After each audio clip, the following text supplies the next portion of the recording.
जो भी रिकॉर्ड होगा कम से कम डिवाइड कर सकते हैं।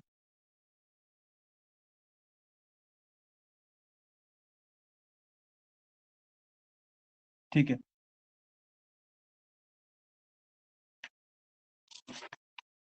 सब लोग बोल रहे हैं आवाज क्लियर है? यहाँ तक स्क्रीन दिख रही है ना? मिनट।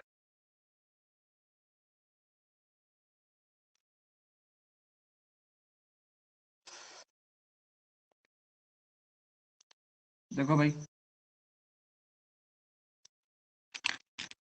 कल हम पढ़ रहे थे क्या, प्रिपरेशन ऑफ ईथर के बारे में। तो हमारे लगभग लगभग 3 प्रिपरेशन पूरे हो चुके थे। तो आज का जो हमारा ईथर का प्रिपरेशन है, जो सबसे इम्पोर्टेंट है, उससे पढ़ने का रिएक्शन ऑफ ईथर करना किसे डाइएजोमेथेन का जब अल्कोहल से रिएक्शन कर रहे हैं तो क्या ईथर का प्रिपरेशन कैसे हो रहा है। तो आज हम उसको बताएंगे कि डाइएजोमेथेन से कैसे ईथर का प्रिपरेशन करते हैं। तो सब में क्या था, प्राइमरी सोर्स तो अल्कोहल ही था। तो भाई डाइएजोमेथेन में सब जो भी हम रिएक्शन करेंगे तो अल्कोहल का ही करेंगे। तो आज उसका रिएक्शन और मैकेनिज्म दोनों देखने वाले हैं। और उसके बाद हम इसकी बात करेंगे केमिकल प्रॉपर्टीज, उसकी फिजिकल प्रॉपर्टीज, फिर उसका जो भी रिएक्शन होगा सारा कंप्लीट कर लेंगे। तो ये आज हम बताते हैं इसका चौथा topic,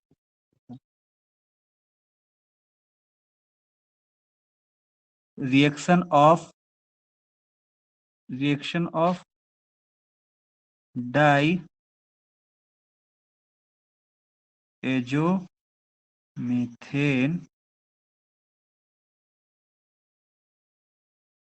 screen is clear? Okay.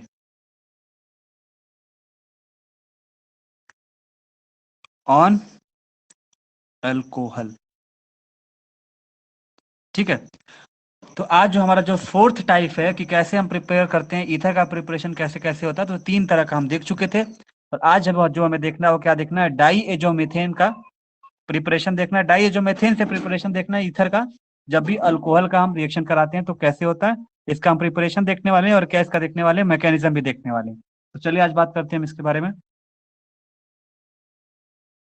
देखो डाइएजो में होता क्या है, डाइएजो से आप क्या समझते हो,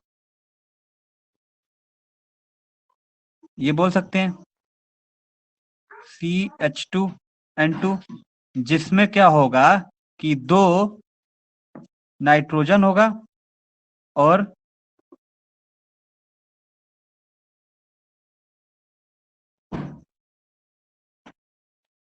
एक कार्बन है, चलिए बोल देते हैं एक 1 कार्बन और 2 हाइड्रोजन हमारे हैं। तो डाईएजोमेथेन का फॉर्मूला आपने यहाँ पे देखा कि जहाँ पे CH2N2 को हमको क्या बोलते हैं, डाईएजोमेथेन बोलते हैं, जिसमें 2 नाइट्रोजन होंगे, एक कार्बन होगा और 2 हाइड्रोजन होगा। ठीक है। तो जब भी इसका रिएक्शन हम अल्कोहल के साथ कराते हैं तो क्या बनाता है, ईथर का प्रिपरेशन करता है।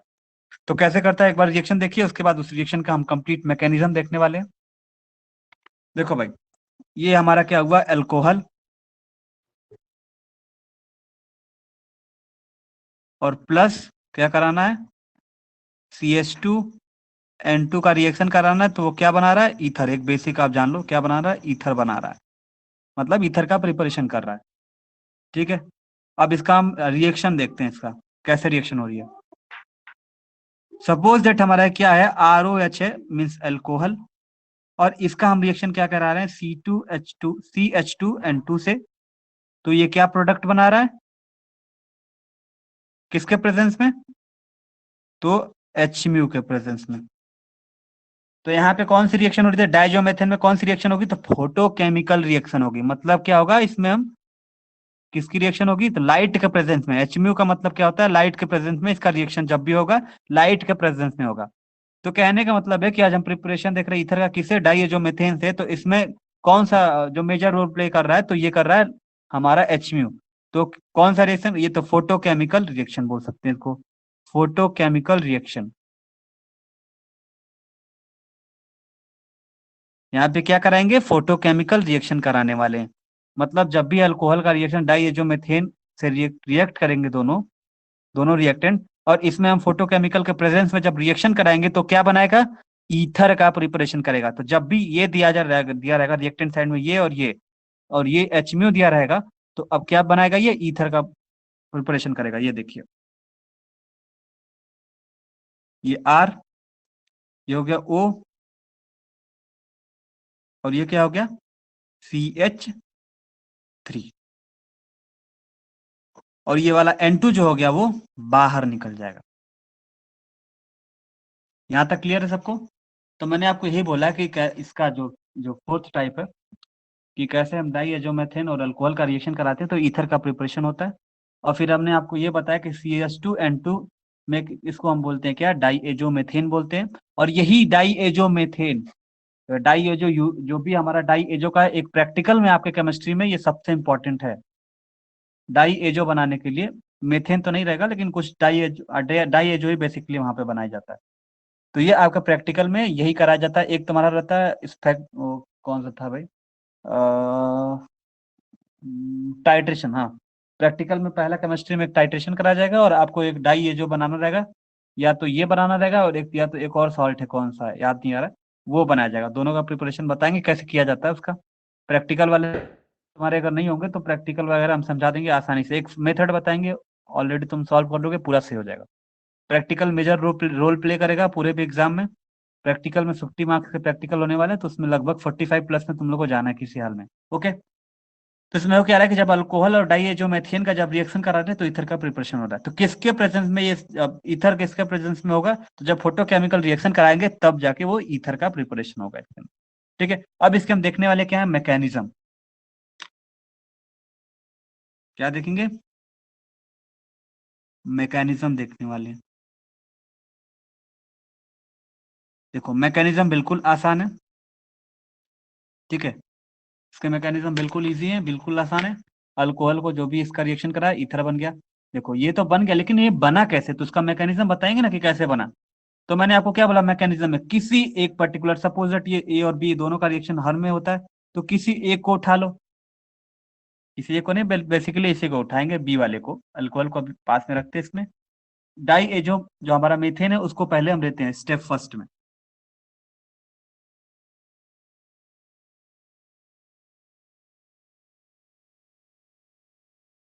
तो सबसे पहले कौन ब्रेक होगा, तो डाई एजो मेथेन। फर्स्टली कौन ब्रेक होगा, breaking of diazomethane. तो सबसे पहले क्या होगा, कौन ब्रेक होगा, डाई एजो मेथेन को ब्रेक करेंगे स्टेप फर्स्ट में। देखिए CH2N2 का जब हम ब्रेक कर रहे हैं तो क्या बना रहा है, क्या देख रहे हो आप, यहाँ बन रहा है, तो क्या बन रहा है, CH2N2 का जब ब्रेकिंग कर रहे हैं तो क्या बना रहा है, आपको सामने दिख रहा है क्या बन रहा है, CH2 बन रहा है और N2 बाहर निकल जा रहा है। क्लियर है सबको? तो ये क्या बनेगा स्टेप फर्स्ट में, जब CH2 का जब ब्रेकिंग करा रहे हैं, जैसे ब्रेक कराएंगे वहां पे, तो क्या होगा, ये बॉन्ड टूटेगा। जब यहाँ पे बॉन्ड टूटेगा, जब बॉन्ड टूटेगा तो क्या कर रहा है, ये CH2 बना रहा है। यहाँ तक क्लियर है स्टेप फर्स्ट में, यस और no? Yes sir. Yes sir. ठीक है, अब देखते हैं स्टेप सेकंड में क्या हो रहा है। अब जाहिर सी बात है, जब ये बॉन्ड ये क्या था, फुलफिल थे, जब बॉन्ड टूटा तो यहाँ पे स्पेस आ गया, खाली हो गया। तो अब जो दूसरा वाला मॉलिक्यूल आएगा वो यहाँ पे आके अटैच कर जाएगा। तो ROH जो सेकंड मॉलिक्यूल है उसको हम यहाँ पे लाते हैं, ROH, इसके ऊपर लोन पेयर, इसके ऊपर लोन पेयर। अब जो हमारा CH2 रहेगा, सपोज दैट अगर यहाँ पे प्लस में CH2 लिखते हैं, या यहीं से हम अगर डैश दे के कर दिए तो कोई दिक्कत नहीं। तो अब CH2 क्या करेगा, डायरेक्ट अगर यहाँ से, अगर यहाँ पे लिखें तो यहाँ पे आके अटैक करेगा। तो जो ये OH मॉलिक्यूल है, जैसे यहाँ पे अटैक करेगा तो हमारा प्रोडक्ट क्या बन जाएगा, ये क्या बनेगा, देखो भाई, हम CH2N2 को ब्रेक पहले क्या करेंगे, हमारा कंप्लीट द फॉलोइंग रिएक्शन ये है, हमने एक मॉलिक्यूल को लाया, यहाँ पे एक को उठाया CH2N2 को, यहाँ पे इसकी ब्रेकिंग कराई तो हमारा क्या बन गया CH2। यहीं से हमारा क्या हो गया, N2 बाहर निकल गया पहले स्टेप में। अब हुआ क्या कि इसके पास जो भी बच गए, खाली स्पेस हो गए। फिर ये क्या करेगा, ये एक बॉन्ड लिया हुआ है, एक बॉन्ड ये लगा, बाकी इसके पास तो लोन पेयर में खाली ही पड़ा हुआ है ना। तो ये क्या करेगा, CH2 के पास आ जाएगा, O2 पे अटैक करेगा, जैसे O2 पे अटैक करेगा तो ये हाइड्रोजन रिएक्शन करा लेगा। तो ये जो CH2 है बच्चा, ये एक H को लेके क्या बना देगा, CH3 बना देगा। ठीक है, तो ये क्या बन जाएगा, ऑलरेडी हमारा प्रोडक्ट क्या बन रहा है, देखो यहीं पे इसी स्टेप में हमें ईथर का फॉर्मेशन मिल जा रहा है।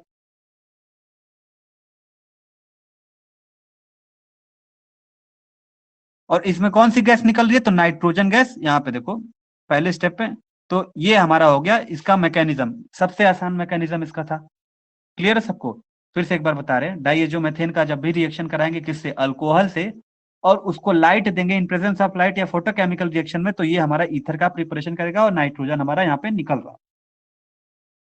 तो मैकेनिज्म अगर हम करेंगे तो एक बी, सपोज ये बी मॉलिक्यूल है, बी मॉलिक्यूल को उठाते हैं तो पहले क्या होगा? ये दोनों आपस में ब्रेक करेंगे, ब्रेक करने के बाद ये CH2 बनेगा, N2 बाहर निकल जाएगा।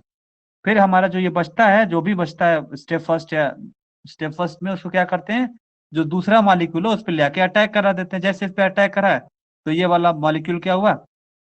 हाइड्रोजन के साथ एडिशन रिएक्शन कर लिया। जैसे एडिशन कर लिया तो वो क्या कर दिया? CH2 से CH3 में कन्वर्ट हो गया, और ये हमारा क्या हुआ? ईथर का प्रिपरेशन हो, ईथर बना। और निकल क्या रहा है?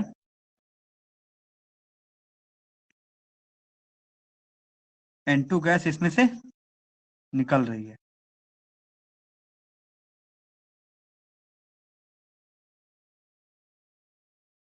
ठीक है, क्लियर सबको?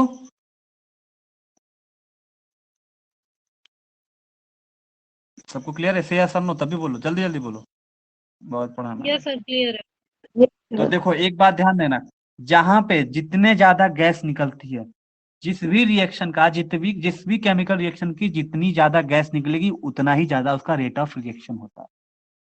तो आपने फर्स्ट ईयर में रेट ऑफ रिएक्शन वगैरह पढ़ा होगा? नहीं पढ़ा होगा, मुझे पता है, नहीं पढ़ा ही नहीं गया, तो 12th में पढ़ा होगा। तो किसी भी रिएक्शन में, किसी भी केमिकल रिएक्शन में जितनी ज्यादा गैस निकलेगी उतना ही ज्यादा क्या होगा? रेट ऑफ रिएक्शन होगा किसी भी रिएक्शन का। ओके, क्लियर है सबको? क्लियर है सबको? बोलो, ये वाला रिएक्शन क्लियर है? स्क्रीनशॉट ले लो इसका, तो आगे बढ़े, बोलो यस और नो।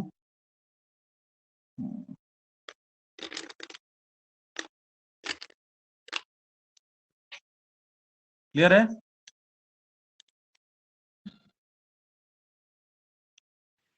यस सर, क्लियर है। ठीक है, अब बात करते हैं इसके फिजिकल प्रॉपर्टी के बारे में। तो कर देते हैं पेज नंबर 1 था।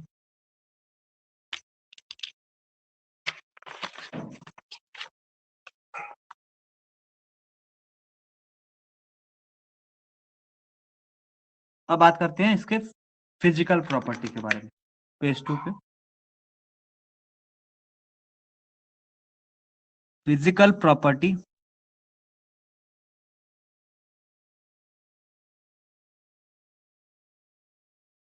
Physical property of ether. तो आज हम क्या पढ़ेंगे? Physical property of ether. Clear है ना सबको यहाँ पे? हाँ, ठीक है। तो फिजिकल प्रॉपर्टी ऑफ ईथर से आप क्या समझोगे अगर बोलेंगे तो? देखो, अगर बात करें, अगर ईथर का एक चीज हमें बताएं कि अगर ईथर की अगर हम बात करें, तुम लोग को फोन ऊपर है ना, इसीलिए थोड़ा सा मुंह ले जाकर बोलना पड़ता है। बात करते हैं फिजिकल प्रॉपर्टी ऑफ ईथर के बारे में। तो किसी से अगर हम पूछेंगे, कोई क्वेश्चन पूछेगा कि क्या ईथर, एक मिनट, सॉलिड, लिक्विड, सेकंड हो गया, तीसरा हो गया,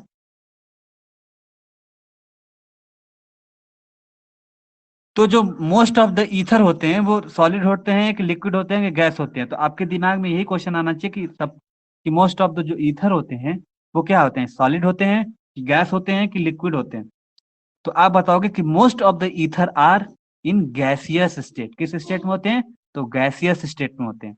तो फिजिकल प्रॉपर्टी की आप बात करते हैं तो फिजिकल प्रॉपर्टी में ये होता है ना कि इनफेलेबल है कि नहीं है, सॉलिबिलिटी सॉलिबल है कि है नहीं है, मेल्टिंग पॉइंट कम हो रही है कि ज्यादा हो रही है। हाँ, अब बात करेंगे गैस, तो गैसियस फॉर्म में कि किस स्टेट में? तो मोस्ट ऑफ द ईथर जो होते हैं वो गैसियस स्टेट में होते हैं। तो पहला पॉइंट ये लिख सकते हो कि most of the ether are in gaseous state. जितना आपको काम आने वाले हैं ये फिजिकल प्रॉपर्टी और केमिकल प्रॉपर्टी, उतना ही आपको बताएंगे। ठीक है, ओके। अब बेसिक आप पूरा रिएक्शन में क्या क्या जरूरत पड़ रही है उसको सारी चीज आपको जानना बहुत ही जरूरी है। अब ये एक चीज बताते हैं आपको, कि जब ये जितने भी जो मोस्ट ऑफ द ईथर क्या बता रहा है कि ये गैसियस स्टेट में है। और दूसरा पॉइंट हमारा है कि ये जो इसकी इन्फ्लेबिलिटी होती है वो क्या होता है, ये जो ईथर जब गैसियस फॉर्म है तो ये क्या होगा कि हाईली इन्फ्लेबल होगा। तो ये गैसियस फॉर्म में क्या होता है, गैसियस फॉर्म में इन्फ्लेबल होता है। इन्फ्लेबल मतलब जानते हो ना, जो गैस जलती है। अब अगर आप 12th में अगर प्रैक्टिकल किया होगा तो टेस्ट ट्यूब में लेने के बाद जब भी गैस निकलती है, जब भी गैस को अगर लाते हो, मैच स्टिक वगैरह लाओगे तो, मैच स्टिक तो नहीं बोल सकते, हाँ, टेस्ट ट्यूब को अगर पास लेके आओगे ना, और इन प्रेजेंस ऑफ किसी भी जो भी हमारा अगर बर्निंग जो भी हमारा लैंप होता है उसके ऊपर ऐसे करोगे तो वो और तेज वो जलने लगता है। तो उसी को बोलते हैं कि वो गैस गैस जो होती है वो इन्फ्लेमेबल होती है। ठीक है। तो जब गैस ये हाईली इन्फ्लेमेबल होगा तो आग क्या होगा, जल्दी लग जाएगी। तो यही मेरे कहने का मतलब फिजिकल प्रॉपर्टी में आपको बताना था। तीन में एक चीज पहला बात याद रखनी है कि सॉलिड लिक्विड गैस में ईथर, मोस्टली ईथर क्या होते हैं, तो मोस्ट ऑफ द ईथर क्या होते हैं कि गैसियस स्टेट में होते हैं। गैसियस स्टेट में होंगे तो वह हाईली इन्फ्लेमेबल होंगे, तो आग जल्दी लगेगी, आग जल्दी लगेगी। क्लियर है। और तीसरा पॉइंट हम बात करते हैं इसके सॉल्युबिलिटी के बाद, सॉल्युबिलिटी। तीसरा पॉइंट हम इसके क्या बात करने वाले हैं, इसके सॉल्युबिलिटी के बारे में। तो जो ईथर होता है ना वो क्या होगा, सॉल्युबल होगा कि इनसॉल्युबल होगा। अगर आप इससे गेस करो कि जब ये गैस में है और ये हमारे क्या है, आग जल्दी लग रही है, तो क्या आपको बता सकते हो कि ईथर और वाटर में सॉल्युबल कौन होगा, या ईथर सॉल्युबल होगा कि नहीं होगा? Anyone can guess? शिवांगी नहीं मेडिकल होगा। की स्टूडेंट है, क्या होगा? नहीं होगा। क्यों नहीं होगा, इसका रीजन कोई बताएगा?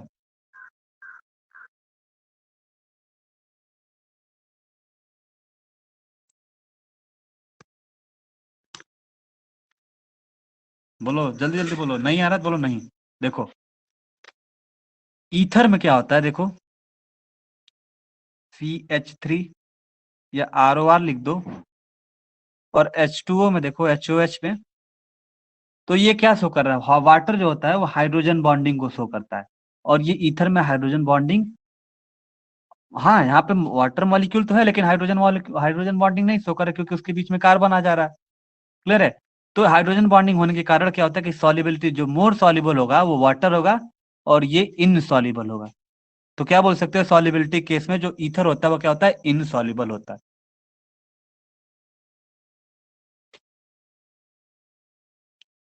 इसको ऐसे लिख दो भाई, इनसॉल्युबल। अच्छा ठीक है, अगर मान लो इनसॉल्युबल है तो इसको सॉल्युबल करने के लिए ईथर को सॉल्युबल करने के लिए हम क्या कर सकते हैं, कोई बताएगा? सर ये कार्बनिक विलायकों में होते हैं। कार्बनिक विलायक मतलब, इंग्लिश मीडियम का स्टूडेंट है।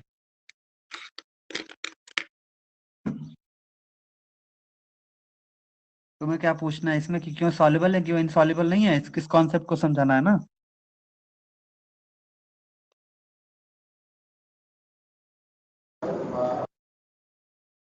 क्या हुआ, कोई बोल रहा है क्या भाई, बोलो जल्दी जल्दी बोलो। सर हम ये कह रहे हैं कि जल में विलय होता है, मतलब सॉल्युबल होता है, लेकिन जो कार्बनिक विलायक होते हैं उसमें नहीं जल में अविलय होता है और कार्बनिक विलायक में विलय होता है। हम्म। मतलब कि तो सॉल्युबिलिटी देखो होती है ये कार्बनिक विलायक में, उसकी इंग्लिश मुझे नहीं पता है सर। देखो बात बिल्कुल सही है तुम्हारी, समझ कॉन्सेप्ट तुम्हारा, तुमने क्या बोला समझ गए। जो देखो एक सॉल्युबल इनसॉल्युबल में कॉन्सेप्ट में क्या है, ईथर जो होता है ना बेसिकली ये इनसॉल्युबल होता है। क्यों? क्योंकि इसके अंदर हाइड्रोजन बॉन्डिंग नहीं प्रेजेंट है। लेकिन अब वाटर में प्रेजेंट मत कहने का मतलब ये इनसॉल्युबल, ये सॉल्युबल होगा। तो कब सॉल्युबल होगा, मतलब कहने का मतलब ये हमारा है, अभी समझ में आ जाएगा कॉन्सेप्ट। देखो वाटर और इसमें ईथर में कौन सॉल्युबल है, तो बताओगे कि वाटर सॉल्युबल है, ईथर इनसॉल्युबल है। लेकिन ईथर के किस केस में, अब सॉल्युबल, अब दो केस होता है ना, तो क्या दो केस बताते हैं। पहला केस बताते हैं कि कब सॉल्युबल होगा। देखो कब सॉल्युबल होगा, जब भी ईथर में, जब भी ईथर में अल्कोहल मिलाएंगे, इसमें अल्कोहल मेन सोर्स है, इसीलिए अल्कोहल को हम लेके चल रहे हैं बार बार, वही हम आपको बताना चाहते थे। जब भी ईथर में अल्कोहल को मिलाएंगे तो ईथर हमारा क्या हो जाएगा, सॉल्युबल हो जाएगा। तो अगर पूछा जाएगा कभी क्वेश्चन जो 3 नंबर वाले ऊपर वाले में पूछे जाते हैं, तो उसमें बताओगे कि जब भी ईथर प्लस अल्कोहल का, जब भी ईथर में अल्कोहल मिलाएंगे तो वो सॉल्युबल हो, जैसे होता है ना कि जैसी संगत वैसी भावना, तो जिसके साथ रहेंगे उसी के हिसाब से डल जाएंगे हम, अगर बेकार के साथ रहेंगे तो बेकार हो जाएंगे। तो वही ईथर तो पहले क्या था, इंसॉल्युबिलिटी शो कर रहा था, लेकिन जैसे इसमें अल्कोहल को डाले तो वो सॉल्युबल हो गया। क्यों, जैसे आपस में घुल गया तो ये हाइड्रोजन बॉन्डिंग शो करता है अल्कोहल हमारा। क्लियर है। Yes sir.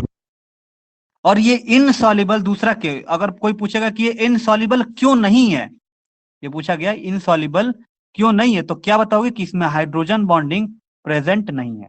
क्या है, हाइड्रोजन बॉन्डिंग प्रेजेंट नहीं है, hydrogen bonding is not present. ठीक है। अगर इसको सॉल्युबल करना है तो आप क्या करोगे, ईथर में अल्कोहल को मिला देंगे तो वो क्या हो जाएगा, वो सॉल्युबल हो जाएगा। और सेकंड केस में ये इनसॉल्युबल क्यों नहीं है, तो क्यों नहीं माने का आंसर आप क्या बताओगे रीजन, क्योंकि hydrogen bonding is not present.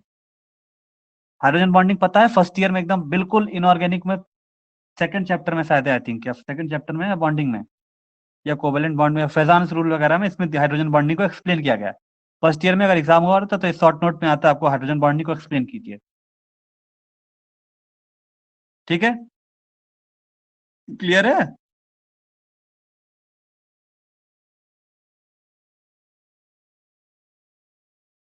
बताओ कोई क्लियर है कि नहीं, तो आगे बढ़े।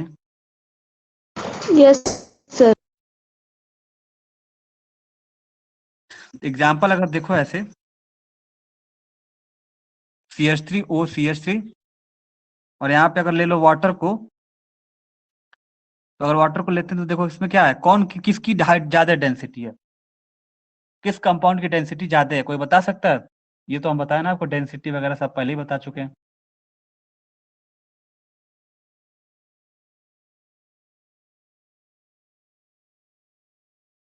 बताया ना डेंसिटी तुम लोग को, बताओ कोई, मैसेज कर रहा है। देखो H2O की जो डेंसिटी होती है और इसकी डेंसिटी है, तो H2O से इसकी डेंसिटी, तो क्या होता है, कौन लाइट वेट, नाम से सुनो, लाइट वेट हैवी वेट, कौन भारी होगा कौन हल्का होगा, तो ईथर जो होता है ना वो हल्का होता है, लाइट वेट बोलोगे। लाइट वेट हो मतलब कि, और ये बोल सकते हो कि इसकी कम डेंसिटी होती है, मतलब कि लेस डेंसिटी। लेकिन इसकी जो होगी, ये लाइट वेट नहीं रहेगा। तो कंपेयर इससे कर रहे हैं, किससे, वाटर से कंपेयर कर रहे हैं, किसको, ईथर को। तो क्या देख रहे हैं हम कंपेयर करने पे, जो हमारा लाइट वेट कौन है, तो ईथर है, किससे, वाटर से, और लेस डेंसिटी भी है। क्लियर है सबको, नाम भी क्लियर है, सॉल्युबिलिटी भी क्लियर हो गई, फिर उसके बाद हाइड्रोजन बॉन्डिंग भी क्लियर हो गई। हाइड्रोजन बॉन्डिंग शो करेगा कौन, कब शो करेगा, जब अल्कोहल में ईथर को मिलाएंगे। क्लियर है सबको।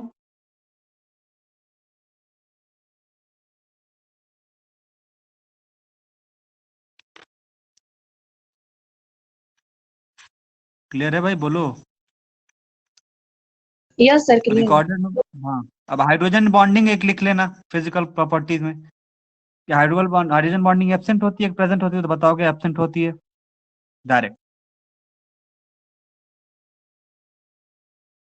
अब बात करते हैं इसके केमिकल प्रॉपर्टी के बारे में, पेज 2 स्क्रीनशॉट ले लो, उसके बाद हम आगे बढ़ते हैं।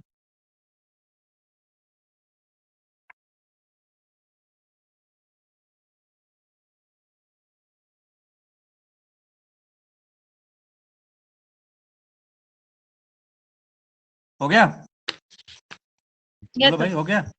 हाँ, इसको हटाते हैं इधर।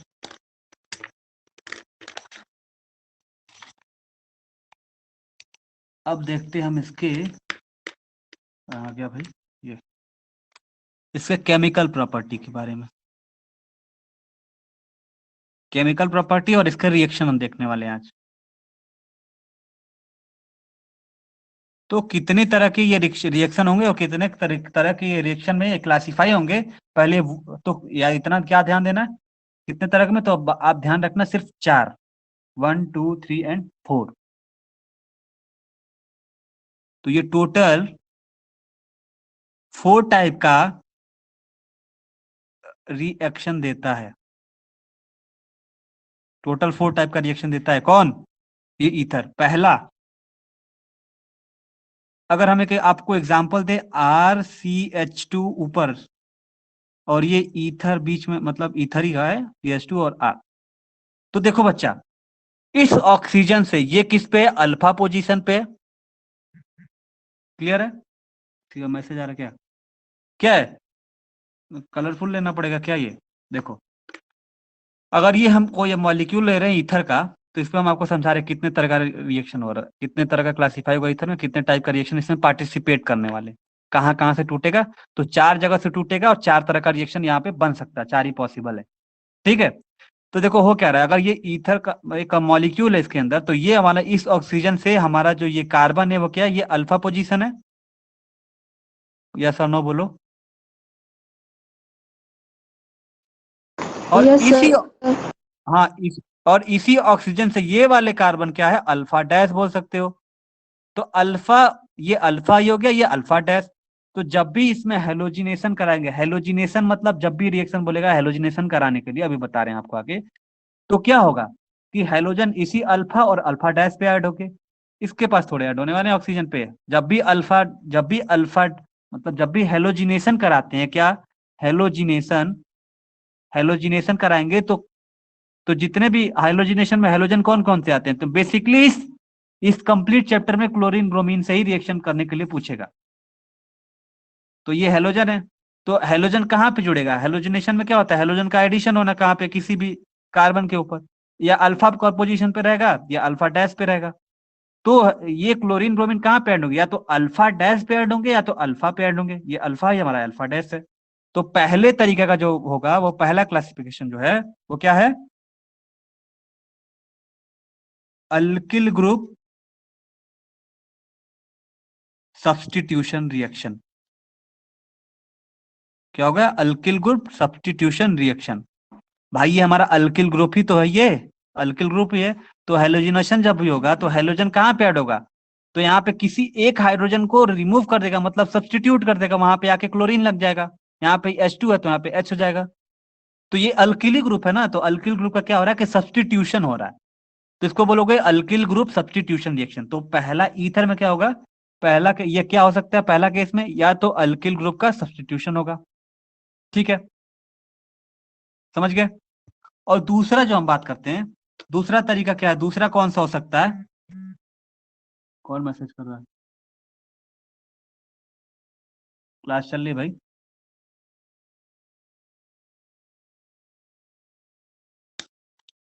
दूसरा कलर ले लेते हैं। देखो, पहले हमने क्या बताया, यही सेम स्ट्रक्चर है। तो पहला हमने आपको बताया कि ये जो अल्किल ग्रुप सब्स्टिट्यूशन रिएक्शन कब होगा? जब हेलोजिनेशन या हेलोजन का हेलोजिनेशन कराने तब। अब एक एक करके ये 4 टाइप का रिएक्शन देखेंगे और ये एग्जाम में पूछे जाते हैं, ध्यान से सुनना।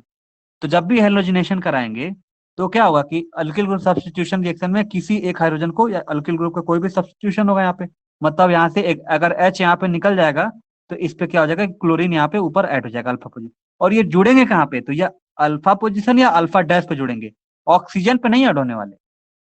तो उसी को बोलते हैं, जहां पे अल्किल ग्रुप का सब्स्टिट्यूशन होता है, तो उसी रिएक्शन को बोलते हैं अल्किल ग्रुप सब्स्टिट्यूशन रिएक्शन। अभी एक एक करके डिस्कस करेंगे, पहले चारों को बता दे कौन कौन से होते हैं।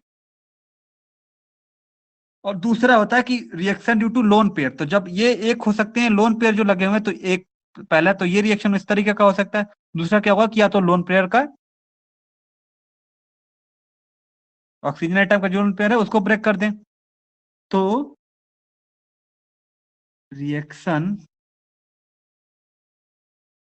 Due to lone pair of oxygen atom. तो पहला क्या हो सकता है? Alkyl group substitution reaction. दूसरा क्या होता है कि यहाँ पे ऑक्सीजन से यहाँ पे ऐसे, यहाँ पे इसी में बता दे रहे हैं आपको, यहाँ पे ब्रेक कर दें। तो ये हो सकता है कि जो लोन पेयर की वजह से जब ब्रेक कर दें ऑक्सीजन को, तब एक रिएक्शन बन सकती है, और दूसरा अल्किल ग्रुप सब्स्टिट्यूशन कर सकते हैं तब हो सकती है। और जो हमारा तीसरा पॉइंट है, अब तीसरे तरीके से क्या कर सकते हैं? एक तो हमारा क्या हुआ, पहला ये हो गया, दूसरा ये ऑक्सीजन के लोन पेयर पे ऐड कर दें, ये दूसरा हुआ, और तीसरा आपको क्या हो सकता है कि कार्बन ऑक्सीजन बॉन्ड का ब्रेक होना। हम पहले बता दिए, दोनों को एक साथ बता दिए, दोनों में अंतर है देखो। पहला क्या कि ये लोन पेयर पे किसी को एडिशन करा दें और इसको ब्रेक कर दें। दूसरा क्या होगा कि ऑक्सीजन और कार्बन को ब्रेक करके यहाँ पे एडिशन रिएक्शन करा दे या सब्स्टिट्यूशन रिएक्शन करा दे। तो इसको ब्रेक कर देंगे तो ये मान लो अगर इस तरह का कोई रिएक्शन है यहाँ पे CH2 और वो है यहाँ पे कर दे CH2R है और यहाँ पे R लगा हुआ है, तो अगर इस कार्बन ऑक्सीजन को ब्रेक कर रहे हैं तो ये क्या हो सकता है, RCH2OH बना सकता है, ये एल्कोहल भी बना सकता है, और ये हमारा जो ब्रेक हुआ ये कर देते हैं क्या, ये हमारा अल्केन वगैरह भी बना सकता है। तो जो तीसरा तरीका हुआ क्या हुआ कि ब्रेकिंग ऑफ या रिएक्शन ड्यू टू कुछ भी कर सकते हैं यहाँ पे, reaction due to carbon oxygen bond, cleavage लिख दो या ब्रेकिंग लिख दो, क्लीवेज लिख सकते हो या ब्रेकिंग। तो पहला क्या होता है, या तो यहाँ से ये कर सकते हैं, अल्फा से निकाल सकते हैं, सबको हम करके दिखाएंगे, सारे रिएक्शन इंपॉर्टेंट है इसके। इसको हटा के हम या तो हेलोजिनेशन कराएंगे तो ये कर सकते हैं, और जब लोन पेयर पे करेंगे तो due to lone pair of oxygen atom, और क्या कर सकते हैं, कार्बन ऑक्सीजन को बॉन्ड को ब्रेक करके हम प्रोडक्ट बना सकते हैं। और चौथा हमारा क्या हो जाएगा कि अदर रिएक्शन, अदर रिएक्शन में HI वगैरह सब कुछ आ जाएगा। तो आज एक एक करके हम बात करते हैं कि इसका जो पहला हमारा है, पहला क्या है, alkyl group, alkyl group substitution reaction.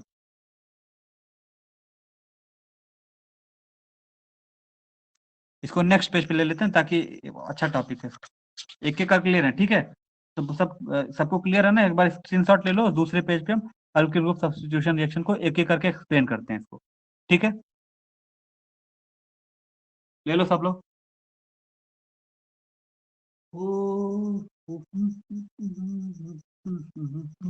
हो गया,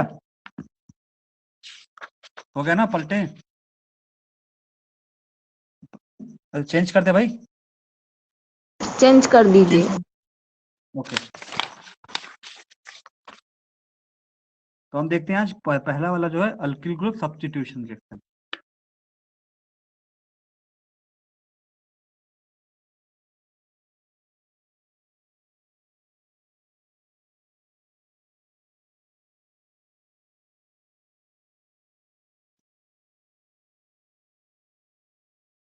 तो अल्किल ग्रुप के सब्स्टिट्यूशन रिएक्शन में आप क्या देख रहे थे, हेलोजिनेशन रिएक्शन क्या था, ए कर देते हैं, ए आप मान लो हेलोजिनेशन रिएक्शन। तो आपको क्या बताया हेलोजिनेशन रिएक्शन में कि हेलोजन क्या करेगा, किसी अल्किल ग्रुप को हटा के सब्स्टिट्यूट करके उसके ऊपर आके वहां पे लग जाएगा।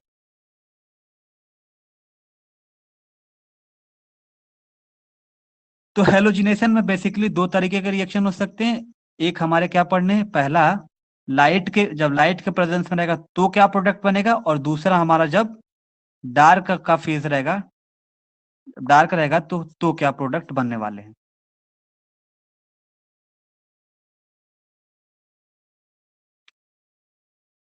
तो बेसिकली हमें क्या पढ़ना है, अल्किल ग्रुप सब्स्टिट्यूशन रिएक्शन पढ़ना है, उसमें पहला टाइप क्या पढ़ना है, हेलोजिनेशन रिएक्शन। उस पे हेलोजिनेशन में रिएक्शन में क्या होता है कि H का रिमूवल होता है, H का रिमूवल होता है और हेलोजन आके वहां पे जुड़ जाता है, हेलोजन जुड़ जाता है, हेलोजन ऐड होगा। हेलोजन को या एक्स से रिप्रेजेंट करो, एक्स क्या, एक्स मतलब क्या होता है, Cl या ब्रोमीन, यही बेसिकली दो ही पूछे जाएंगे, क्लोरीन से या ब्रोमीन से। तो मैंने पहले बताया क्या, अल्किल ग्रुप सब्स्टिट्यूशन रिएक्शन पढ़ना है। तो हेलोजिनेशन रिएक्शन दो तरीके, बेसिकली दो केस में होगा, दो तरीके से होगा, एक लाइट के प्रेजेंस में होगा और एक डार्क में रहेगा, तब क्या बनेगा, तो लाइट में प्रोडक्ट अलग बनेगा, डार्क में आप देखोगे प्रोडक्ट अलग बनेगा, ठीक है। तो हेलोजिनेशन में अब होता क्या है ये मैं बताया कि एक जैसे कि हाइड्रोजन वहां से रिमूव हो जाएगा और वहां पे क्या कर जाएगा, हेलोजन जाके जुड़ जाएगा, क्या हो जाएगा, ऐड हो जाएगा हेलोजन। तो हेलोजन से किसको रिप्रेजेंट करते हैं, तो एक्स से रिप्रेजेंट करते हैं, एक्स मतलब क्या होता है, क्लोरीन ब्रोमीन। क्लियर है सबको, एक्स दे देगा तो कोई कंफ्यूज नहीं होना किसी को, सबको क्लियर है। ये देख लो एक बार, नहीं समझ में आ रहा तो बताओ।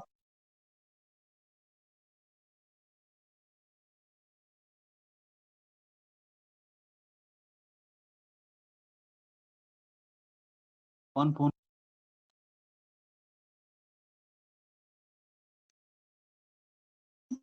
है अजय? फोन बच्चों क्लियर है? फोन बजने लगा था, क्या आवाज आ रही है? Yes sir. ठीक है।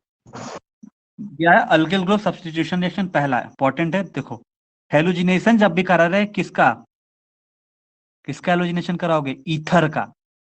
जब भी हम केमिकल प्रॉपर्टीज बात कर रहे हैं, सारे केमिकल रिएक्शन देखने वाले, तो जब भी हेलोजिनेशन होगा वो बेसिकली दो पार्ट में होगा। लाइट के प्रेजेंस में क्या प्रोडक्ट बनाएगा, डार्क के प्रेजेंस में दोनों अलग अलग बनाएंगे, दोनों का देखेंगे।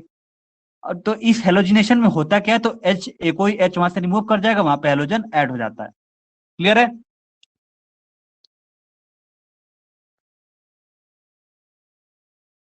स्टार्ट करें? यस सर, स्टार्ट करें। तो पहला हमारा क्या हुआ, डार्क के कंडीशन में क्या होगा?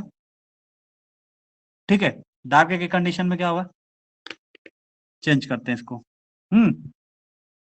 यहाँ पे क्या है, CH3 CH2, ये रहा हमारा ईथर। फिर यहाँ पे जोड़ते हैं CH2, यहाँ पे क्या हुआ, CH3। और ये किसके प्रेजेंस में रिएक्ट कर रहा है, तो यहाँ पे क्या है X2, यहाँ पे क्या है X2। और मैं हेलोजिनेशन में बताया क्या हूं कि इस ऑक्सीजन से ये वाला कार्बन क्या है, अल्फा, और इस ऑक्सीजन से ये वाला पोजीशन क्या है, अल्फा डैश। इस ऑक्सीजन से सेकंड वाला कार्बन क्या हो गया, बीटा, और ये क्या हो गया, बीटा डैश। तो मैंने आपको क्या बताया कि हेलोजिनेशन रिएक्शन में जब भी हेलोजन हेलोजन X2 लिखा हुआ है, मतलब कि X क्या, X इजिकल टू क्या होता है, या तो क्लोरीन या तो ब्रोमीन। अब ऐसे दे दिए X, ताकि आपको दोनों आ जाएंगे इसके अंदर। तो भाई एक एक करके थोड़े बताएंगे आपको कि क्लोरीन का अलग लेके ब्रोमीन का, तो बात प्रोडक्ट है यही से बनेगा, तो इसलिए मैं X से रिप्रेजेंट कर दिया। तो जब X2 रहेगा बच्चा, तो जब X2 रहेगा, तो जब इस ऑक्सीजन से ये वाला कार्बन अल्फा होता है, यहाँ से क्या होता है, अल्फा डैश। इस वाले ऑक्सीजन से ये क्या होता है, बीटा, ये क्या होता है, बीटा डैश। तो जब भी हेलोजिनेशन होगा, तो जो भी हेलोजन होगा, ये हेलोजन है, तो ये X2 मतलब क्या हुआ यहाँ पे, X, दो X है। तो जब भी हेलोजिनेशन होगा तो क्या होगा कि पहले कहां पे हो जाएगा, अल्फा डैश पे, एक H को हटा के यहाँ पे लग जाएगा। तो इसको ब्रेक करेंगे तो एक निगेटिव होगा, एक पॉजिटिव होगा। तो आगे हमारा प्रोडक्ट क्या बन रहा है, यहाँ पे देखो, तो ये क्या हो रहा है कि CH3 CH2, यहाँ पे ऑक्सीजन, लोन पेयर। और इस कार्बन पे पहले किस पे आ रहा है, अल्फा कार्बन पे। कार्बन को अगर मैं लिखता हूं, यहाँ से, यहाँ पे इस कार्बन लिख रहे हैं, उस कार्बन पे हमारा क्या है, ये अल्फा। इस कार्बन से क्या होगा, अल्फा कार्बन से मैं क्या बोला यहाँ पे कि H का रिमूवल होगा और हेलोजिनेशन ऐड हो जाएगा। तो यहाँ से CH2 है, दो H है, तो यहाँ पे क्या हो जाएगा, CH, और इस पे हमारा क्या जुड़ जाएगा, हेलोजिनेशन, X लिख सकते हो यहाँ पे, या क्लोरीन लिख सकते हो। और क्या हो गया हमारा ये CH3। तो मैंने आपको क्या बोला कि जब भी हेलोजिनेशन करेंगे, और डार्क का कंडीशन पहले देख रहे हैं, अभी हम आपको लाइट के कंडीशन में भी दिखा रहे हैं, HMU के कंडीशन में वो क्या बनाएगा, बिल्कुल अलग बनाएगा, दोनों प्रोडक्ट अलग अलग रहेंगे, बिल्कुल अलग रहेंगे, ये अलग रहेगा, ये अलग रहेगा। हेलोजिनेशन में मैं क्या बोल रहा था कि जो हमारा एल्किल ग्रुप होगा, ये अल्किली ग्रुप है ना, ये दोनों अल्किल ग्रुप है। तो ये इस ऑक्सीजन से ये अल्फा हो गया, इस ऑक्सीजन से ये भी अल्फा हो गया।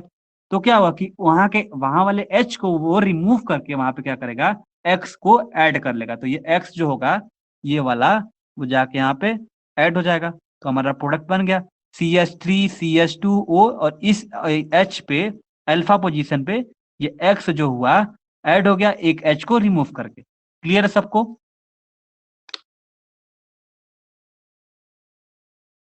यहाँ पे आप बता सकते हो ना, ये भी एक जो भी एक ये वाला एक्स लगा, ये वाला एक्स क्या किया, ये एक एच को लेके, मतलब यहाँ का एक एच बाहर जा रहा है ना, तो एक ये पॉजिटिव, एक एच पॉजिटिव यहाँ का, और ये एक्स निगेटिव, यहाँ पे लिखा सकते हो -HX।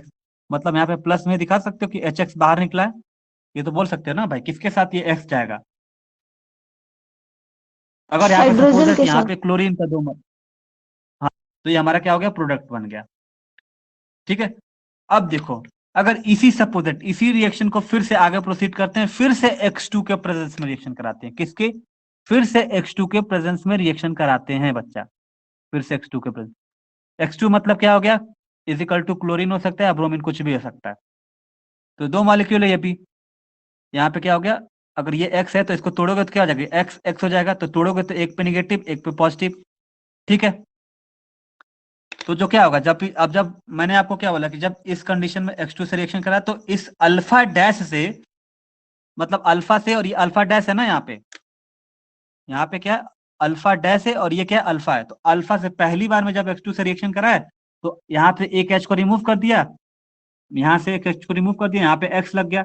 फिर उसी को जो ये यहाँ पे हुआ है, फिर उसको फिर से x2 से जब रिएक्शन कराएंगे तो इस पे तो ऑलरेडी हो चुका है, तो अब ये अल्फा डैश पे जाएगा। अब अल्फा डैश के हाइड्रोजन को रिमूव करेगा, वहां पे लग जाएगा। तो यहाँ पे देखो, ये हो गया CH3, यहाँ क्या हो गया C, और यहाँ पे दो मॉलिक्यूल है H के, तो क्या करेगा, यहाँ से अल्फा डैश से एक H को रिमूव कर देगा, तो बचेगा कि यहाँ पे H किसके साथ रिमूव करेगा, यहाँ पे तो ये वाला माइनस वाला एक H को लेके चला जाएगा और क्या निकाल देगा, -HX यहाँ पे निकाल देगा, -HX रिमूव कर देगा, और बचा ये पॉजिटिव वाला, तो यहाँ पे निगेटिव चार्ज हो जाएगा, तो ये पॉजिटिव जाके क्या करेगा, इस वाले पोजीशन ऐसे उल्टा जाके यहाँ पे ऐड हो जाएगा।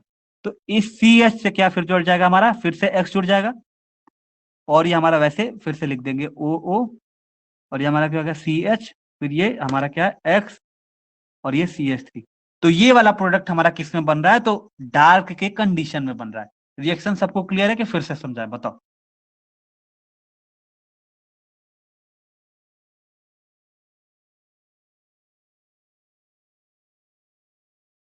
क्लियर है, बताओ। क्लियर मुझसे है। कुछ, ठीक है। मैंने आपको क्या बोला, पहले कोई भी ईथर को हमने लिया, ईथर को जैसे हम क्या किए, हेलोजिनेशन कराए, तो हेलोजिनेशन कराने के बाद हो क्या रहा है कि हमेशा क्या होगा कि पहले अल्फा पोजीशन से एक H को रिमूव करेगा और ऐड कर देगा जो हेलोजन को, उसी को बोलते हैं हेलोजिनेशन। तो यहाँ पे क्या किया कि एक H को रिमूव कर दिया, तो ये निगेटिव वाला और यहाँ का H वापस निकल के क्या गए, HX मतलब बाहर निकल गए। तो जो पॉजिटिव वाला रहेगा यहाँ पे निगेटिव चार्ज हो जाएगा, यहाँ पे इस कार्बन पोजीशन पे, तो ये पॉजिटिव और जुड़ जाएगा यहाँ पे। तो हमें क्या प्रोडक्ट बन रहा है, CH3 CH2O CH पे X जुड़ जाएगा और CH3। लेकिन अल्फा डैश अभी रुका हुआ है, कुछ नहीं वहां पे हुआ है।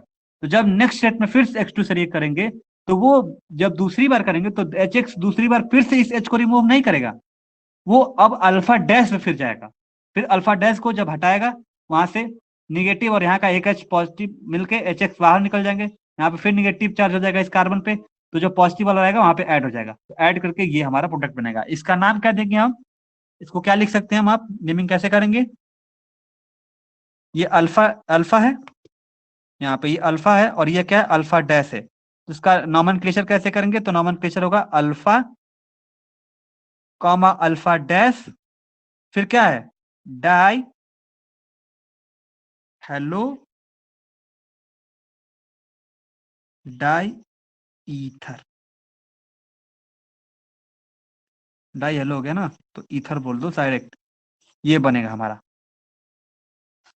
अगर हम आपको यहाँ पे अगर क्लोरीन दे दे, मतलब Cl2 मॉलिक्यूल, तो यहाँ पे क्या हो जाएगा, यहाँ प्रोडक्ट क्या बनेगा, यहाँ पे Cl बन जाएगा, और यहाँ पे क्या हो जाएगा Cl। तो जब नेमिंग करेंगे तो क्या हो जाएगा, alpha alpha dash die chloro, बोल सकते हैं ना ये, डाई क्लोरो, बोलो भाई, डाइक्लोरो ईथर। डाई इथाइल, यहाँ पे अरे गड़बड़ हुआ है, डाई क्लोरो, फिर से फोन फोन आ रहा था, बिल्कुल ठीक है, आवाज क्लियर है। देखो क्या बना रहा है, डाई, अरे alpha alpha die hello, hello है ना, फिर ईथर तो ये है, लेकिन यहाँ पे इथाइल ग्रुप भी लगा हुआ है ना, ये इथाइल ग्रुप है, तो यहाँ पे लिख सकते हो डाई इथाइल, डाई इथाइल, तब बोलोगे ईथर। तो इसी तरह क्या हो जाएगा, जब क्लोरीन लगेगा तो क्या रहेगा कि अल्फा अल्फा डैश, फिर डाई हेलो, फिर उसके बाद बताओगे डाई इथाइल, ये C2H5 है ना ये, जो भी, फिर उसके बाद ये क्या, डाई इथाइल, फिर उसके बाद ईथर। क्लियर है सबको, आगे बढ़े।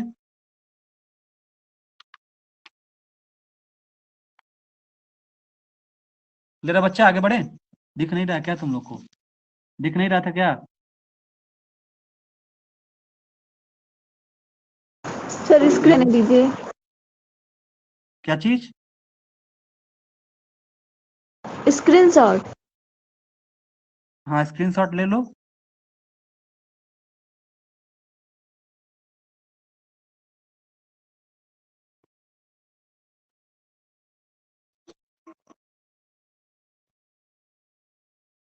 ये रिएक्शन समझ में आई डार्क की कंडीशन की? Yes sir. अब देखो ये डार्क का कंडीशन था बच्चा। अब बिल्कुल अगर हम इसका लाइट के प्रेजेंस में हम अगर रिएक्शन करा रहे हैं, इसके प्रेजेंस में, अब ये दूसरा वाला हमारा हेलोजिनेशन का सेकेंड पार्ट,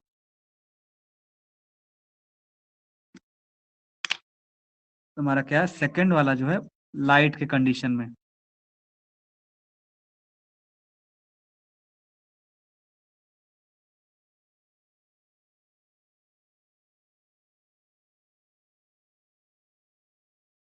आवाज आ रही है ना? फोन आता रहा बीच में। फिर से वही मॉलिक्यूल लेते हैं CH3 CH2 CH2 CH3। बच्चा फिर से हम क्या ले रहे हैं यहाँ पे, या अब यहाँ पे हम X नहीं ले रहे हैं बल्कि हम यहाँ पे ले रहे हैं Cl2 या ब्रोमीन कॉपी Cl2 ले रहे हैं। कौन है? Message from Chhaya Kushwaha in classroom. आवाज क्लियर है ना सबको? सबको आवाज क्लियर है? H-म्यू। Yes sir. हाँ देखो, जब लाइट की कंडीशन में जब भी हम बच्चा रिएक्शन कराएंगे तो ये हमारा क्या है अल्फा हो गया, ये अल्फा डैश हो गया, यहाँ पे क्या हो गया बीटा बीटा डैश। तो जब भी लाइट के प्रेजेंस में जब ईथर का रिएक्शन कराते हैं, किसका? ईथर का रिएक्शन कराते हैं। जब भी लाइट के प्रेजेंस में ईथर का जब भी रिएक्शन कराएंगे तो देखो क्या होगा लाइट की कंडीशन में। H-म्यू जब भी देंगे तो जितने भी हाइड्रोजन है, तो यहाँ पे कितने हाइड्रोजन है? 5 हाइड्रोजन है। तो 5 हाइड्रोजन 5 Cl के साथ बाहर निकल जाएगा। मतलब समझ रहे हो ना? 5 हाइड्रोजन के साथ 5 Cl बाहर निकल जाएगा और 5 Cl इस कार्बन से ऐड हो जाएंगे। जितने भी हाइड्रोजन निकलेंगे उतने Cl इस पे ऐड हो जाएंगे। अब भाई यहाँ पे अगर एक H रिमूव हो रहा था, अगर इस यहाँ पे अगर देखा जाए इस कंडीशन में, जब भी यहाँ पे एक H रिमूव हो रहा था तो एक H के साथ Cl जा रहा था और एक Cl यहाँ पे ऐड हो जा रहा था। क्लियर है? तो वही चीज होगा। तो यहाँ पे टोटल कितने हाइड्रोजन है अगर देखा जाए तो कितने हाइड्रोजन टोटल? तो कितने? 3 हाइड्रोजन, 3 2 5 हाइड्रोजन इधर, 5 हाइड्रोजन इधर, तो 10 Cl है, मतलब 10 हाइड्रोजन है। तो यहाँ पे क्या लिख सकते हो? 10Cl2। क्या लिख सकते हो? 10Cl2। तो क्या होगा यहाँ पे देख रहे हो यहाँ पे कि 5 हाइड्रोजन है और 5 हाइड्रोजन इधर है। तो क्या क्या क्या करेंगे? 5 हाइड्रोजन मतलब कि 10 हाइड्रोजन इस पूरे टोटल इथर यहाँ पे इसका इस मॉलिक्यूल के अंदर है। तो जब ये 10 मॉलिक्यूल है तो यहाँ पे क्या आ जाएगा कि 10 मॉलिक्यूल हाइड्रोजन के साथ बाहर निकल जाएंगे। तो 10CHCl, मतलब कि 10 हाइड्रोजन और 10 Cl बाहर निकल गए। लेकिन इसमें क्या है 10Cl2, मतलब क्या है 10 दूना के 20। यहाँ पे कितने क्लोरीन है?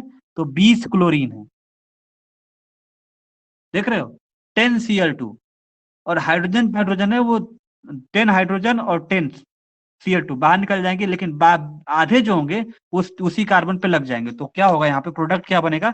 ये लिख दो कार्बन, ये कार्बन हो गया, यहाँ पे ऑक्सीजन ये डैश लगा हुआ है, और यहाँ पे क्या है ऐसे अगर करो तो ये कार्बन, ये कार्बन।